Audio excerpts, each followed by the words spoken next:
Hello again, everyone. Welcome to the Rome Floyd Chamber Small Business Spotlight. We are broadcasting from the Hardy Realty Studios on Broad Street in downtown Rome, Georgia, and we work in cooperation with the Rome News Tribune. I am Roger Manus with Rome Business Radio. And I am Eric Collins with the Rome Floyd Chamber, and today our guest is JJ Johnson of Smoothie King. What's up, JJ? Oh, just another beautiful day in Rome, GA. How we doing? Life's good. I can't complain. I'm glad y'all see me, and You're on this side. yeah, I'm on this side of the grass. You understand? Before we go any further, what do you think of the sultry vocal tones of our chamber representative here, Eric? I call him Smoothie. Not Smoothie, but Smooth E. Hey, I need to get a smoothie with that. You like that? Yeah, don't I you? like that, man. I like that. That's a great little transition into what you do for a living. You like that? So for those that don't know, apparently we're going to laugh here for the next 20 to 30 minutes. Have a lot of fun. And so JJ, you are the owner operator of Smoothie King. And probably bottle washer and whatever else has got to be done, right? No, I've slowed down on that. Since probably last we talked, I have a superstar general manager that tells me to get out. Wow, That's good. Yeah, and which I really appreciate. Her name is Ambrosia. I really appreciate her. She's a super great general manager, and it allows me to do a lot of the community stuff that I do in this town that I really, really enjoy. Okay, well, that's interesting. Obviously, the hook of the podcast here is business. Yeah. So you said since last we talked. So to me, that's a good sign. Business is growing, or business is good enough for you to hire some help to take the burden off you. So just talk about that growth as an entrepreneur who started something, and now you're able to, okay, we've grown enough. I can do this and I can do that. Well, I must say the Lord is good. My God. You go preach. You Preach got to it. preach. But yeah, it is. Bring in a choir and start doing some hymns. Hey, don't get me started now. But seriously, no, it has been. And so the journey is, it is certainly a journey. I think last we talked, I don't even know how I had the time to come and talk to you, and we were, of course you're busy, but when you open a business, a lot of times I say this a lot, that you open business kind of the way you were taught or the way you thought people did it, and you don't necessarily know. Yeah. And I kind of did it. I was always the employee, so I kind of took it from an employee standpoint. It's a great book by Michael Gerber that talks about the employee, the technician, and the owner, but that's a whole nother story. But at any rate, and so I felt I had to be the one to get in and do it all myself. Do it. Manage it. Watch people. They'll steal from you and this, that, and other. But over the years, I have learned that you're spinning your wheels and you will burn out quickly. And so in this journey, I was able to learn, okay, I must, one, learn how to delegate. Two, I had to learn that it didn't always have to be done by me because I am not that smart. Smart people hire smarter people. And so I got to the point where I just decided I needed to hire smarter people that can probably do this part of the operations better than I probably can. And to be able to trust that you hired the right person. People say, well, you need to be in there watching the manager. Well, if I have to be there micromanaging and always watching the manager, that may be a sign that I hired the wrong manager. Now, I went through several of hiring the wrong manager or hiring the wrong employees or just hiring employees that wasn't ready for the particular job at that time. And so it is a journey. It is a trial and error.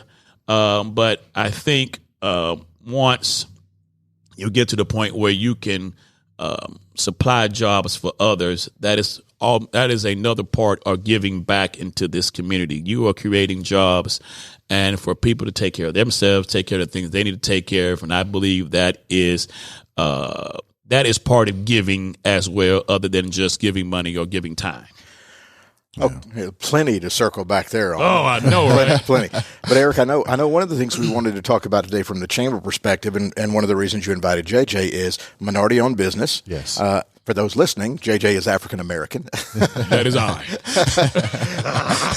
And for those listening, Eric is. Yes. I am white. What? Really? But just talk about the importance of that in our business culture, our business climate, to encourage minority-owned businesses, and what a shining example JJ is. Yeah, JJ's been an awesome example of that, right? And the growth that he has seen over the course of the years, and what a wonderful story he shared with us as well. Looking forward to having him with what you talked about with our Minority Business Owners Initiative, which we're starting to ramp up at the Chamber as well. We want to be a place of a relevant resource for our minority business. And going back to your question and your statement about how important it is for minorities in our town, in our city, in our county, I think it's very important to have that diversity of business in our town. I think it adds spice. It adds more to what we're doing in Roman Floyd County, the growth of Roman Floyd County. There's so many creative ideas and creative businesses that are popping up that are minority owned. And I think it's a really cool aspect to have. And like I said, it just adds more to our community, and it gives us an opportunity to expand and grow more. Well, and JJ's success story, as just an example to inspire others, he just rolled his eyes when I said success story. I'm still trucking along. But and I know we've probably talked to you about this before, but you have a background in law enforcement. Yeah. Correct. Which is funny. You said, one of the things you said was sometimes you got to worry about employees stealing from you, but that may be the law enforcement kicking in. But It could be. Just the entrepreneurial gene was bouncing around in you, and what compelled you to start Smoothie King and step out there on your own? Well, when I first moved here, I didn't have a job, and my wife said, "You need to get a job." Happy wife, happy life. Yes. That was one of the first things. Get a job and get out. But I've always wanted to be an entrepreneur. I always wanted to be in business. I always wanted to be an entrepreneur, and I have a different view on what that word actually means now, and how I've always wanted to get in business. And so, to answer your question, then I'll circle back to answer your question. I've always wanted to get in business. I went to undergrad for business. I went to grad school for business, but was working in law enforcement and didn't do neither. And then when I arrived here in Rome about, going on 10 years now. Oh, wow. When I arrived here almost 10 years ago, be 10 years in October, I didn't get back in law enforcement only because I just felt that if the good Lord wanted me to stay in law enforcement, then he would have kept me where I was when I was a few years short of I could retire. And so I thought then this was an opportunity to finally jump in that goal of getting in business. This would be the opportunity to do it.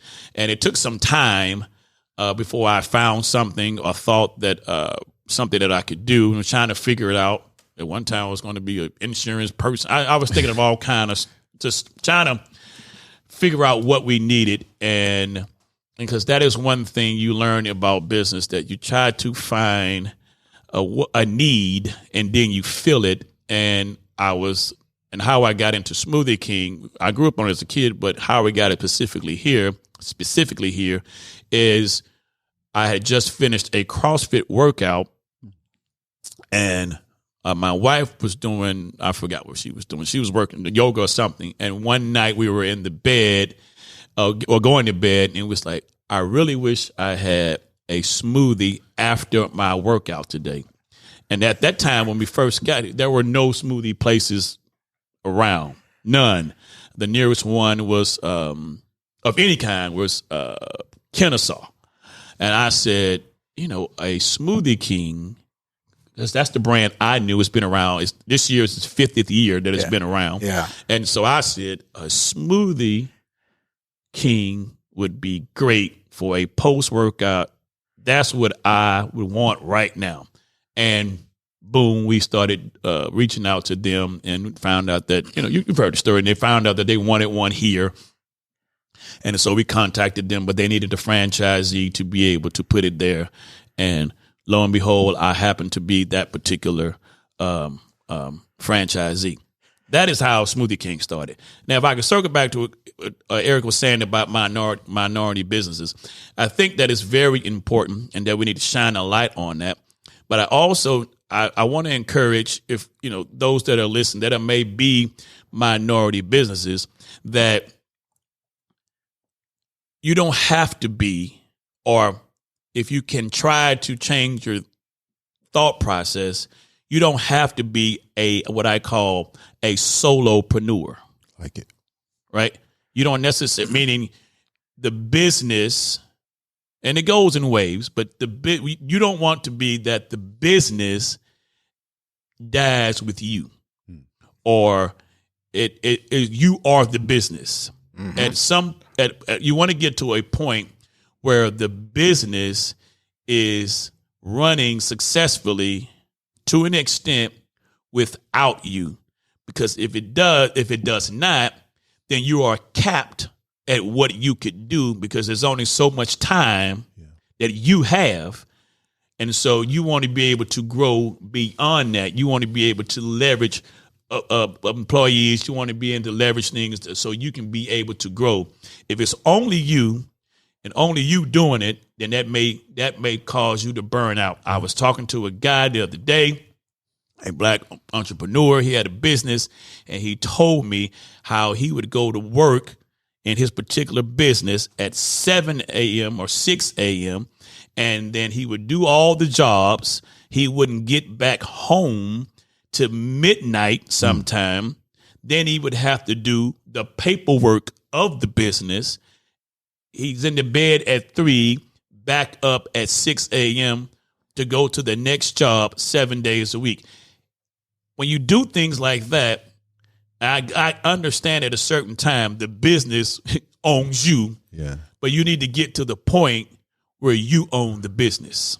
So even with that, JJ, how does one listening that may be listening and dealing with that right now, what is maybe the first step in getting to that point? Knowing that when you hire someone, they are not going to do it as good as you think you do it. I like that. As good as you think you do it. They're not going to do it as good as you. Okay. Because no one is you. Right. And it's not theirs. But I have a rule, or not a rule, but I used to say if they can get it 80% of me and 20% not, I go with those odds. I know they're not going to do 100% of how I do it. Yeah. They're not going to, in my store, they're not going to speak to the customer maybe like it, because they don't have my particular personality. Right. Maybe they do, maybe they don't. You're so shy. Yeah, I'm very shy guy. And so they may not, speak to the customer, or, I've heard my manager, say one time, we wish we had your kind of energy. Everybody doesn't have that. So I understand that. But you need to understand that they may not do it as well as you, and that'd be okay. That is the first step, is the mindset, knowing that they're not going to do it as good as me. Now, they can't do only 10% of me, because then that's a horrible.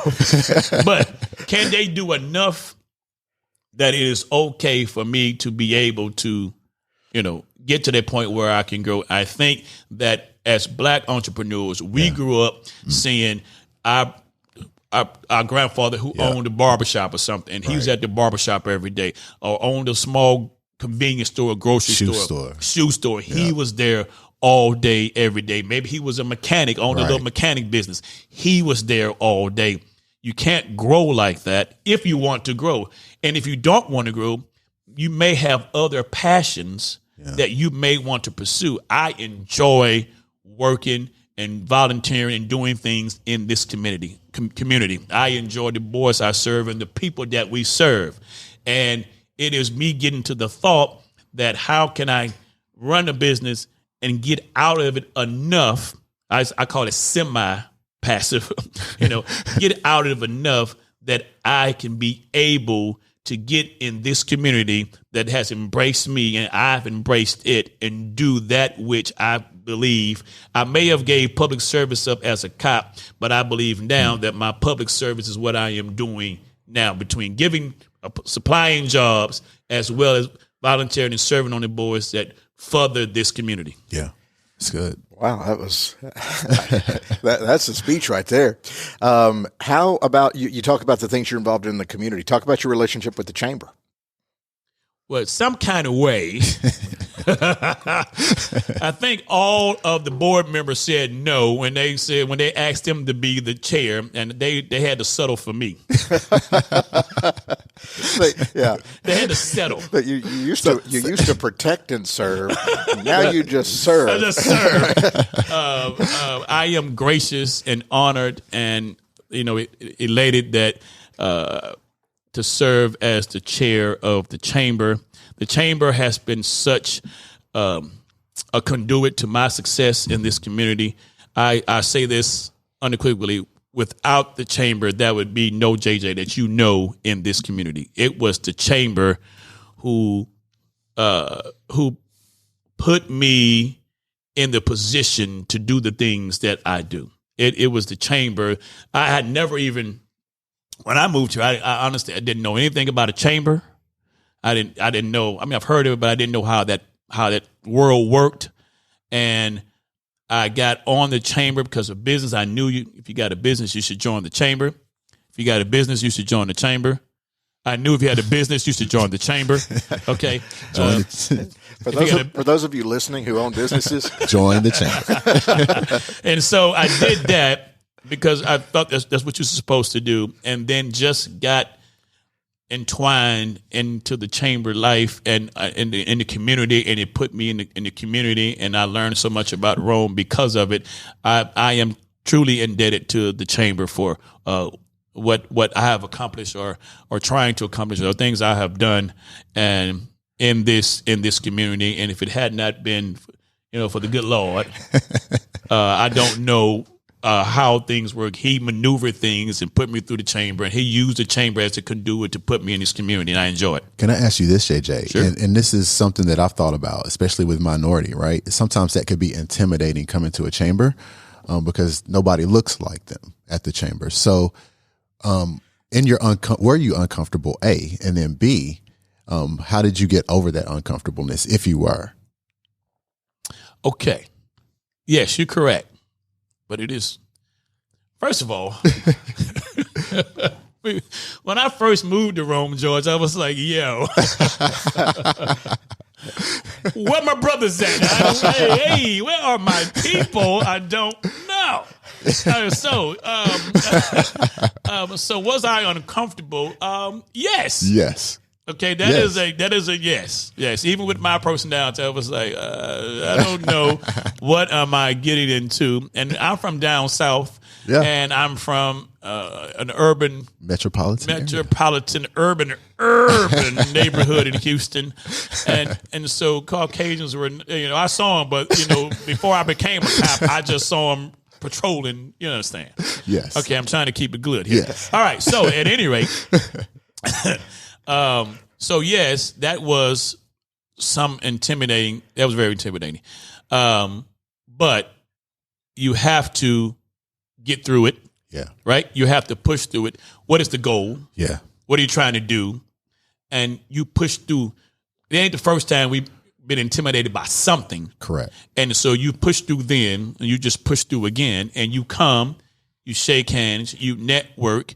I like to say your network is your net worth. That's good. And so you need to. You are just bumper sticker. Yes. Oh, he is. He's reeling them off today. Oh, man. I love it. And so you got to come and shake hands. And that's just, we can't not. Hey, when we get to heaven, it ain't going to all just be one color. Right. And so we need to be able to intermingle with everyone, because you do not know who holds your blessing in their hand, and you're choosing not to mingle with them because of X, Y, and Z. Right. Well, and it ultimately, I know it's a roadblock I don't understand, but when you start building personal relationships, they're personal relationships. Correct. And that stuff goes away. Yeah. Now, granted, in the monolith of things, when you walk into, I get it. So good for you. And now look at you. You've built this business, and you're serving, and you're running the whole damn town. I don't know about that. Mayor JJ. I think they're running me. Like I said, I just left a board meeting, and so I was running over here. I don't know, but it's part of the public service in me. Yeah, I enjoy it. if now I'm at the point that I think I tried, like when I'm consulting other businesses and ideas, the first thing is I'm thinking, how much time is it going to take away from my service to the community? And if I think it's going to take too much time, then I don't necessarily want to do it. Yeah. So what else do you do? Talk about service to the community. I know it's a long list, but I don't know. Well, we talked about I'm the chair of the chamber. Yep. I'm also the president of the board for the Boys and Girls Club. Yep. I played basketball there as a kid. How about that? I love the Boys and Girls Club. I played football. I played in the Santa Bowl. Yes, I remember that. I remember that on a Saturday. I was an all-star from West End Elementary. I don't want to brag about I don't want to brag about my athletic exploits, but my athletic career peaked at about the age of 12, and then I was done. But. Well, if you see my golf game, you would think mine peaked at when I was 2, because my golf game is. We're not even going to talk about it. But so Boys and Girls Club. Boys and Girls Club, and I serve on the because of my seat of the chair, I serve on the Rome Economic Development Authority board. Well, that's good. That takes advantage of your business networking and relationship. And we have I'm on the committee for Floyd against drugs. Matter of fact, if you want to come. Shameless plug, but we're doing Murder Mystery. Yes. Murder Mystery, March 16th. Murder Mystery, March 16th. Come, I will be there performing Murder Mystery. It is a great show, and it's food and buffet, and you get the Murder Mystery, and it supports Floyd against drugs. So that is something else that I'm part of. I am a part of Walk a Mile in her shoes. I'm sure you're seeing the guys that walk down. It's an anti-domestic violence organization. So I'm a part of that. I'm probably missing out something. So if I'm on something and I did not mention your name, I apologize right now. Well, where's the Murder Mystery thing happening? It is, it's at North. No, it used to be at the Forum. It's at North Side, not North Side Church. What's North Broad? Should I have put you on the spot here? Yeah, where can they find more information? Is there a website or a Google or? Oh, see, they're gonna get mad at me. Ask Eric a question while I go to my email here. Okay, I'll do that. Eric, the Minority Business Initiative, which is starting in late March. Yes. So. What are the goals? Is this to raise an awareness? Is this to encourage young entrepreneurs? Yeah. What are the goals? I think it's a combination, really. And starting out, the chamber, we're looking at it as being a resource. Okay. A resource for minority businesses, whether that be education, business education, if you will, how to brand yourself, how to tell your story, those different things. A resource as in networking. And making sure that all of our minority businesses have the resources that they need, not only to survive but thrive. Well, and that's connectivity to other members of the chamber, but banks for loans, right. and real estate places to lease storefront, what have you, that type of stuff. Yeah, giving them that resource. Yeah, and connecting them. Yes. Yeah, and collaboration and picking JJ's brain, because know if a wise man once told me that. If you see somebody that's achieved something in life, well, learn their path. Because for example, I'm a sports guy. So if you want to be a head coach in college football, well, where do they come from? They typically played, and then they became a graduate assistant, and then they became an assistant. And that lifestyle makes you bounce around the country, but at some point you can earn your way to being a head coach. If you want to be the CEO of Coca-Cola, what did he do? He got a degree in business, and he went to work for this company, or he drove a Coca-Cola. There's a path that's already been laid out. So if you see something that that would be a nice thing for me 30 years from now, follow the path, because lots of people have set the path, and you have set a path here for entrepreneur opening up a local business. So something like JJ's story can inspire others. Right. And like you said, success leaves clues, right? As Tony Robbins said, success leaves clues. So what clue can they pick up? So you just did that in 10 seconds, and it took me 30. Did you Google and find out more information about it? I checked my email. It is called the Retired Superhero Reunion to Die For. Oh. It is the Murder Mystery Dinner and Silent Auction. It is March 16th. It is at, hold on, I'm getting older now, and I have to put on my glasses. Okay, it is going to be at Pleasant Valley North Baptist Church. Doors open and silent auction at 6 p.m., dinner at 6:30, and then the fun begins of trying to figure out who died first, why they died, and I am playing. Well, I don't think I'm supposed to tell you who I'm playing yet, so I better not. You're going to give the mystery. Yeah, I don't want to do that. But you can, for more information, visit FloydAgainstDrugs.com. FloydAgainstDrugs.com. Okay, thank you. I was intrigued by that. That's a clever little thing to be a part of, and with your background in law enforcement. Be great if you're the villain. Oh, well, I don't know. I can't say, but I'm telling you, it is going to be a super fun time. When does the initiative start? We're going to have our kickoff or information session on March 28th. We're going to start around 5 o'clock at the chamber. Okay. What kind of roadblocks and headaches did you run into starting Smoothie King? That just as an entrepreneur in general?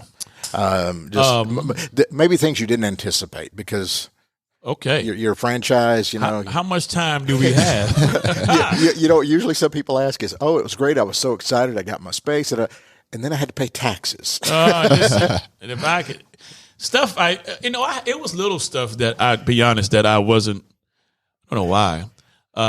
One, you got a police background, military background. So I just thought when you told somebody to do something, they would just do it. No, that does not happen. We have to incentivize and encourage things to happen. But that was employee conflict resolution was something that I had to learn and figure out. Interesting. Yeah. Okay. That was some one real tangible thing I guess you want to say is, as it specifically to Smoothie King, it wasn't, although the brand had been around a long time, it wasn't well known in Rome. So I didn't know how much of marketing dollars and how much of marketing education I was going to have to do to get our customers to understand who we are and what we are. So that was a challenge that I wasn't. People in Atlanta who there's several 75 some stores, whatever in Atlanta, and a lot of them was like, "Why are you doing all that?" I was like, I have to let the people know who we are. And when I had other franchisees, would say, well, we just opened our doors and people came. And I said, well, that was not my reality. And sometimes you have to perform based on what your reality is. You have to play the cards that you are dealt. Yeah, it's your market is different than our market. Yeah, it's totally different. And so, people say you can't compare to Rome, Atlanta. You can't, but from a small town, this market to another small town, it was different. It just depends on your market. And so I learned that people always say location, but I think it's yes, location, but not in the terms of where I sit it on the road, which that does have something to do with it, but also location, meaning your market. Can you get in a market that already knows? There's a reason why we have several great, delicious, yummy Mexican restaurants, because they come because they know this is a market that enjoys the delicacies of Mexican food. And so they come. They don't have to test it. Well, I was testing it in the beginning. Right. And now we have several others. You understand? Yes, so yes. I think so that was one of the things that I learned. I knew about the taxes and all of that. It was just the little things, and certainly employees that not that I have great employees, but you go through a lot before you find great ones. Right. And if you hire 15, all 15 may not be great. Right. Those are things you just have to combat, and you learn that. And so those were little small things that I learned. Well, and for those who don't know, your location is? 832 Turner McCall Boulevard, right there next to Aldi. There's Steak and Shake right there. The infamous Applebee's. I heard so many people loved Applebee's when I first got it. Man, you got to go to Applebee's. You don't know about Applebee's. You got to go to Applebee's. It's the best thing in the world. Anyway, right next to Applebee's. Everybody loves it. You got to go. Anyway, Applebee's. So come on down. And it's easy parking right off the street. Easy parking. And the smoothies taste great. If you don't want the protein and like Eric, with all the vegan and all the good stuff that's great for your body, listen, you can come over there and get you a lemon twist strawberry or angel food, a pineapple surf, whatever tastes good to you, you come on and get it. We got it. Well, and you mentioned earlier that it was for you. It was about a post-workout thing, but that it can just be a sweet treat. Yes, it can be any time of day for anybody's needs. We have them with no sugar, and we got them with sugar. We got them with vegetables, no vegetables. We got them with protein, no protein. It's whatever you want. Preach it. We just got it. I'm old enough to know the Aldi used to be a movie theater. That's what I heard. Right. I remember that the village theaters. I watched many movies there growing up as a kid. Okay, well then you seasoned saints, come on over there where the movie theater used to be. That's exactly right. Okay, just any final thoughts here as we wrap up here, or contact information? Come buy a smoothie and come join the chamber. Is that what it is for you, Judge? I think that's exactly. Come buy a Smoothie King. They don't call us the King for nothing. And must be hard being a king. Hey, sometimes it's Forrest Gump. Hey, hard. So come buy Smoothie King. Certainly come say hi to my team and say hi to us. And then certainly, yes, I just want to say, if you're on the business, join the chamber. Chamber has great opportunity. It has great networking. It has great opportunities for you to meet other people. It has great educational opportunities where you can learn a lot of things. And I want to say that for those who may have joined and then stopped and didn't pay dues, listen, if you put into it, as much as you put into it, that is as much as you're going to get out of it. And if you put into it, you're going to get a great return on it. You just have to be able to put into it what you want to get out of it. And so I think it's a great opportunity. Join the chamber. I cannot say that anymore. I know Eric's going to say his part. And to all my minority businesses, get out there. And if you feel stuck, when you feel like it's only you on your back, take a moment, breathe, pray, and slowly add some staff to your team and see how it can relax you just a little bit more. Got to invest in your business to invest in yourself. That's right. Which has allowed you to invest in the community more, and wow, it's just, you're a wise man. I just love this Rome community. Boy, I tell you. Okay, Eric, final thoughts from you in the chamber. Yes. and contact information, et cetera. Yeah, contact information, ecollins@romega.com, phone number 706-291-7663. And again, for our Minority Business Owners Initiative, we will kick off on March 28th. That is a Tuesday, March 28th at the Chamber. And we'll start around 5 o'clock. And when is your concert, like your Lou Rawls impersonation concert? You know what? We're gonna all three come together and sing and dance and do everything. You got a great voice, man. Well, thank you. And so anyway, well, that's it. This has been a great show, guys. Yes, sir. Appreciate you so much for being here. Thank you. This has been fantastic. Thank you. Appreciate it. You've been listening to the Rome Floyd Chamber Small Business Spotlight here on Rome Business Radio. We broadcast from the Hardy Realty Studios on Broad Street in downtown Rome, Georgia, and we work in cooperation with the Rome News Tribune. Thank you so much for listening.